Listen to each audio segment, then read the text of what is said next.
السلام علیکم ناظرین، جماعت اسلامی کے سابق امیر سید منور حسن کی غائبانہ نماز جنازہ بیرون چنیوٹ بازار چوک میں ادا کر دی گئی۔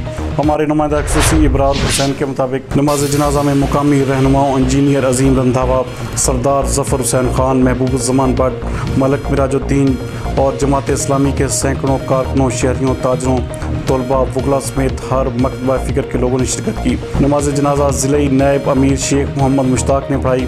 اس موقع پر خطاب کرتے ہوئے رہنماؤں کا کہنا تھا کہ سید منور حسن کی لازوال سیاسی اور مذہبی خدمات کو فراموش نہیں کیا جا سکتا۔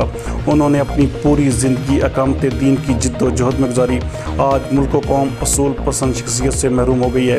ان کا مزید کہنا تھا کہ پاکستان اور اسلام کے لیے ان کا کردار ہمیشہ غیر متزلزل رہا۔ ان کی رحلت سے جماعت اسلامی ہی نہیں بلکہ دنیا بھر کی اسلامی تحریکات بھی مدبر قائد سے محروم ہو گئی ہیں۔ مرحوم اپنی نرم مزاجی، تحمل اور بردباری کے باعث پاکستان کے تمام حلقوں میں اعلیٰ مقام رکھتے تھے۔ مرحوم نے اپنی سیاسی زندگی کا آغاز بطور طالب علم رہنما کراچی سے کیا اور کراچی کی سیاست میں ایک اہم کردار رہے۔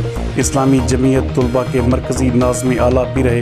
انہوں نے ابتدائی زندگی سے جماعت اسلامی سے شروع کی جانے والی وابستگی اپنی آخری سانس تک نبھائی۔